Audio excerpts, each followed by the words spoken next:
Shimmerblock. This near impossible challenge is unlike anything I've ever played in my 1000 plus hours of Terraria.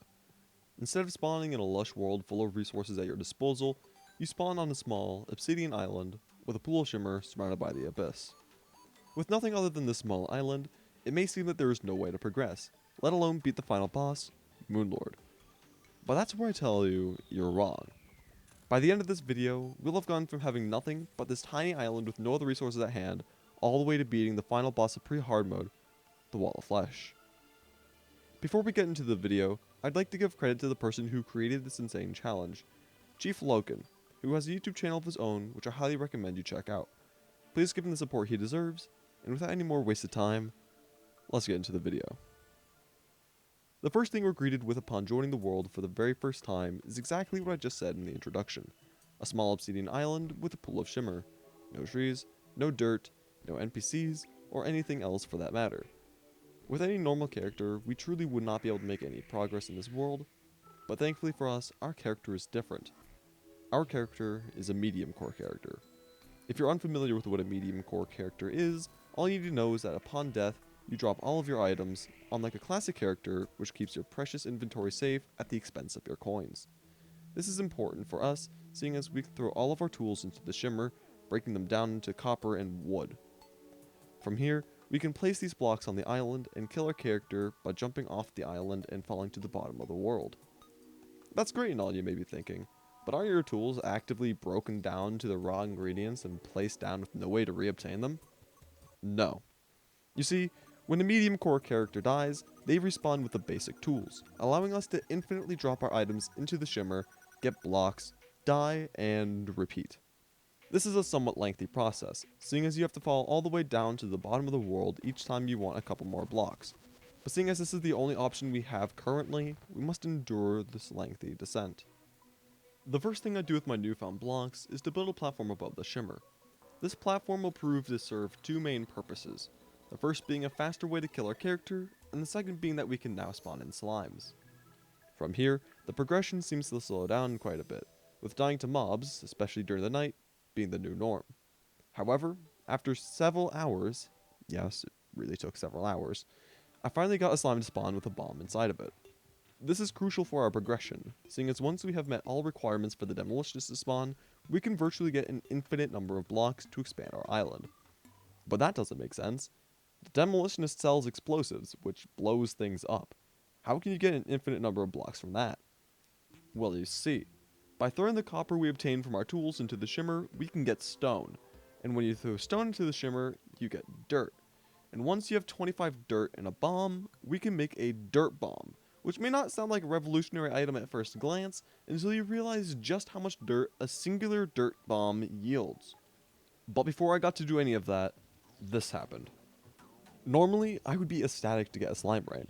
After all, they only have a 4.9% chance of occurring each day on a master mode world, and this would certainly help with getting slime banners, ores, money, and perhaps even a slime staff. However, having a slime rain occur this early scared me, seeing as I was needless to say unprepared and feared losing my bombs, and personally, I dreaded the idea of needing to wait for another slime to spawn with them. Thankfully, the slime rain ended without much death on my end and before King Slime even had a chance to spawn in. Anyway, now that I have a reliable source of blocks, my first move was to expand my island out to the left, where I then built a quick mob grinder, which allowed me to farm a bunch of slimes and zombies to fund all of the rope I would need to descend into the underworld. Safely, this time, that is. While I was in the underworld, I killed several lava slimes in order to obtain a bucket of lava, which is crucial for the next step in our progression. How did I get this bucket, you may be asking? By tossing an anvil I bought from the merchant into the shimmer, of course. Getting a bucket of lava is crucial due to the fact that by tossing it into the shimmer, we can get honey, which isn't that important all things considered, but by tossing the honey back into the shimmer, we can get ourselves a bucket of water. And using a simple water duplication glitch, I was able to fill a large enough pool for me to fish in. But there was one problem. I didn't have any bait, or a fishing rod for that matter, but I mean, is a fishing rod even necessary? To get bait, I needed to make a platform underground for worms along with gemstone critters to spawn. However, this proved to be quite dangerous without having the NPC Town's ability, which reduces monster spawn rates. Sadly, while I was trying to make said platform, I did end up dying and losing all of my items in the process. RIP zombie arm, you are a good weapon. Even though I thought about quitting, I decided to push onwards, seeing as dying in this challenge was inevitable, and actually the only reason I was able to get to where I was at the moment. So I bought some more basic items from the NPCs and moved 2 of them underground to reduce the monster spawn rates. After the NPCs moved in, money was no longer a problem, seeing as gem critters sell for about 11 silver each, and boy did I get a lot of them. With this newfound wealth, I was able to buy myself 3 more anvils and later another 10, which I sacrificed to the Shimmer in order to get a sword and a full set of armor, along with finally caving in and making a fishing rod after giving up on my dreams on ever catching a fish with my bare hands. Almost immediately after I started my fishing journey, I fished up my first wooden crate, which procured a tsunami in the bottle, an upgrade I was extremely excited to get, especially this early on. And from here, it wasn't long till I'd fished up my first golden crate. Upon opening said crate, I got 18 gold coins, which although being good, is by no means the item I was going for from this crate. You see, there was a 1 in 8 chance that when you open a gold crate, you will receive a life crystal. In fact, fishing up gold crates is the only way I can get life crystals in this world. At this point, I realized that not only was fishing going to be the only way I could make any real progress, but that it was going to take an absolutely obscene amount of time. In an attempt to make my life a little easier, I bridged out to the left ocean, where I proceeded to spend an entire 40 minutes or so placing water. The reason for all of this? I wanted the angler to spawn, and for some reason decided to make an entire artificial ocean instead of placing a couple sand blocks and calling it a day. But all was not lost, for I did eventually get the angler, which was nice, seeing as we can get a bunch of fishing upgrades such as accessories, potions, an armor set, and quite possibly the most prized possession of them all, the glorious golden fishing rod. It was also around this time during a fishing session where I managed to get my first life crystal, and while I'm not going to announce every time I get one, you will notice my health gradually increased throughout the video. At this point, I had been using a swordfish I'd caught as my main weapon for quite some time, and decided to get an upgrade. The best sword I could get at the time was the Star Fury, with the only requirement being that I made and fished in an artificial skylark. Not much later, I received a message alerting me to the second slime raid of this challenge, and unlike the first time, I felt I was actually ready to fight King Slime. Even though spirits were running high at the moment, I had one fatal flaw which resulted in my death. The fact that I was not anticipating King Slime to teleport behind me, which, all things considered, I probably should have anticipated, seeing as King Slime is literally a ninja, or at least has the ninja inside of him, or I don't know how that works, but King Slime has a ninja, that's all I need to say. After failing to King Slime, I knew I needed more health, which meant more fishing. The only problem was that fishing was extremely slow. I already had the angler, but it took ages for a new day to come around and for him to refresh his quest, so I made myself a bed in order to speed things up a bit.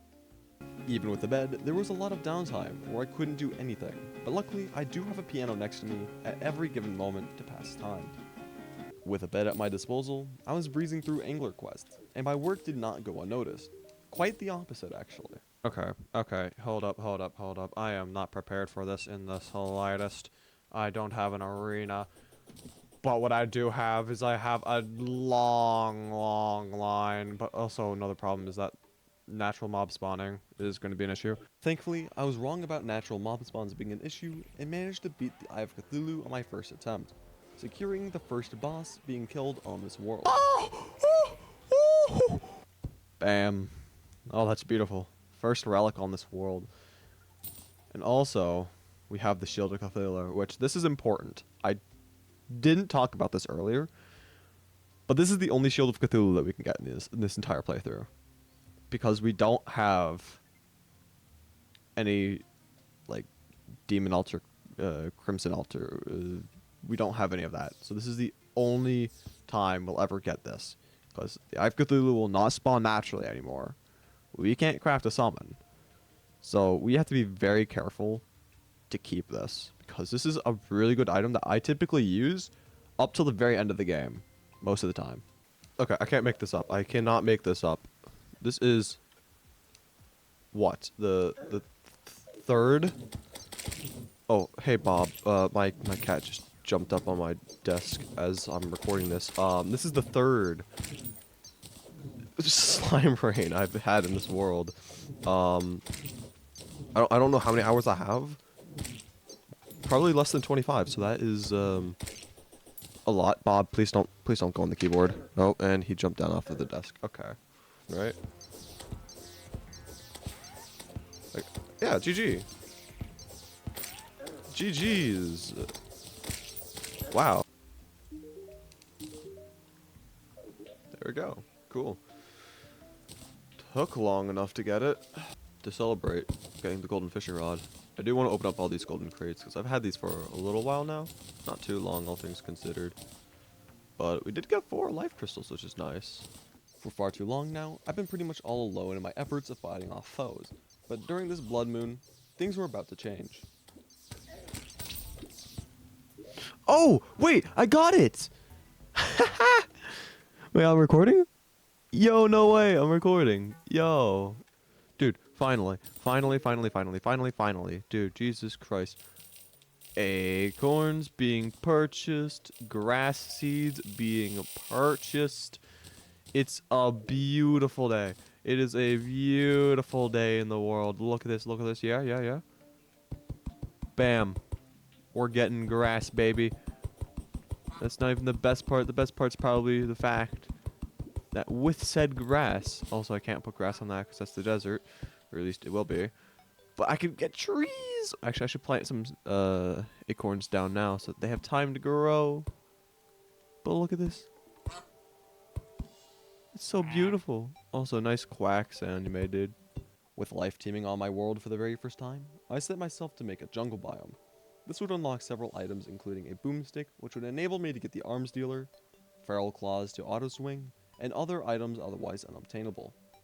I swear to God, if I have another traveling merchant that has nothing remotely useful, I'm going to be mad. Yo. Yes.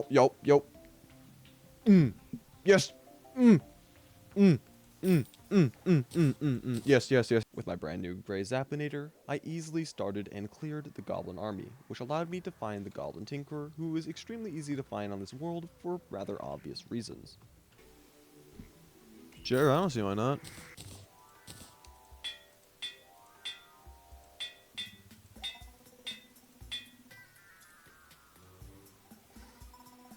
After getting scammed by the Goblin Tinkerer for all of my money, I bridged out to the right of the world to find Skeletron. And I know I said that there is truly nothing in this world other than the starting island, but in order to make this world actually possible to beat, GF Logan had added a single lizard brick and an altar. Before I fought Skeletron, I managed to obtain the last life crystal needed for full health. Yo. Indisputably, one of the biggest accomplishments I've achieved thus far. No way. On my first attempt at Skeletron, things weren't looking all too well for me, but miraculously, I died. But what did you really expect from me? To beat Skeletron on my first attempt, even when I had forgotten to buff up? However, on the second night, I actually did manage to beat Skeletron. And while there was no dungeon for me to unlock, I was now one step closer to entering hard mode. See that, Skeletron? You're nothing without your hands. You're nothing without your hands. You're weak. You're bad. Just get good. Well, that was easy. While I wanted to jump immediately from fighting Skeletron to beating the Wall of Flesh, I knew I needed to do several things before that. Firstly, I decided to make an underground jungle in the hopes to craft a set of jungle armor. This would not only give me a greater defense, but would buff magic weapons. Secondly, I still needed to make a platform at the bottom of the world to prevent any possibility of me losing my items to the void for a second time. However, while I was waiting for the jungle spores to grow, this happened.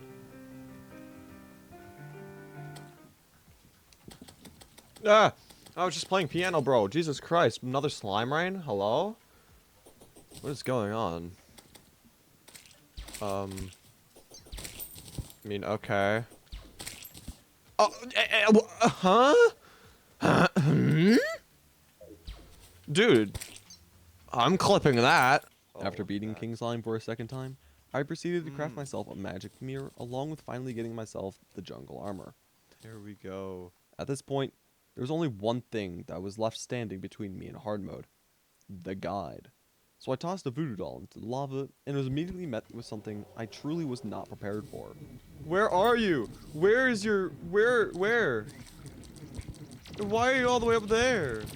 While I did eventually come up with a pretty sound strategy for dealing consistent damage, it was too late for me to beat the Wall of Flesh on my first attempt. This might actually work. All because of the... Oh, wait, no, it's not. No, it's not. Okay, let's be honest. I'm gonna need a larger bridge. Much larger bridge. However, just like Skeletron, I managed to beat the wall of flesh on my second attempt. This time, seemingly out of the blue.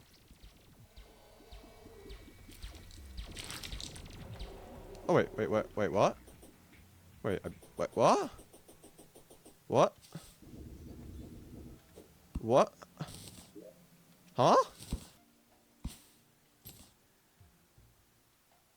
Okay. Sorcerer Emblem, that's good for me, because I'm kind of going to the magic setup, especially now that I can get the Crystal Serpent. A Demon Heart, finally, so we got another accessory slot for our Sorcerer Emblem. And got this, which, I mean, is pretty good. Well, I guess that's it for episode 1. Next time, gonna be getting some really nice things.